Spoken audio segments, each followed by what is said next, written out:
Out of North Idaho tonight, hundreds of dead fish being discovered along the shores of Higgins Point on Lake Coeur. Many people online asking, what's this all about? Well, we found out for you. Today, Nonstop Local's North Idaho reporter John Webb spoke with Idaho Fish and Game about why so many fish are dying.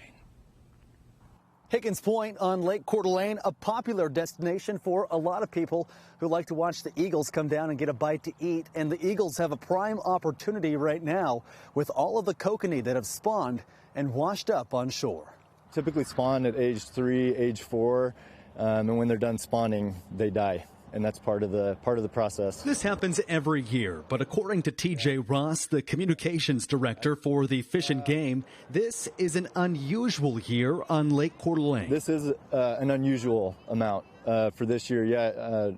In our office with some of the surveys that we've done this year in Lake Coeur, this is some of the highest kokanee abundances, kokanee numbers that we've seen in a really, really long time. More offsprings, which could be appetizing to anglers, but not if you're looking for the state record. The downside to it is when there's a lot of kokanee, they tend to be smaller. That's because there's less of a food source for the kokanee, but for the eagles and seagulls, it's lunchtime.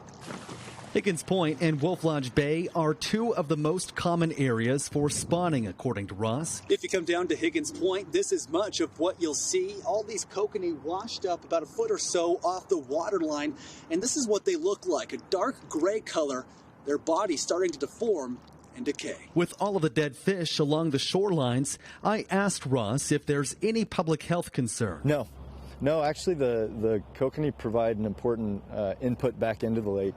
Because as they die, their bodies decompose and their nutrients go back into the lake. So it's a healthy process for the lake. There's a lot of wildlife around the lake that benefit from it too and have historically. So it plays a really important role kind of in the whole ecosystem of the lake. And of course for other wildlife. With these healthy populations, I asked Ross where the secret fishing spot is. Right here, honestly, this is where people go for kokanee. This is a really good spot. And whether or not you're coming down here to fish at your secret fishing spot or you just want to watch the eagles, there's one thing to note. It's a little fishy down here. Reporting on Lake Coeur, John Webb, Nonstop Local.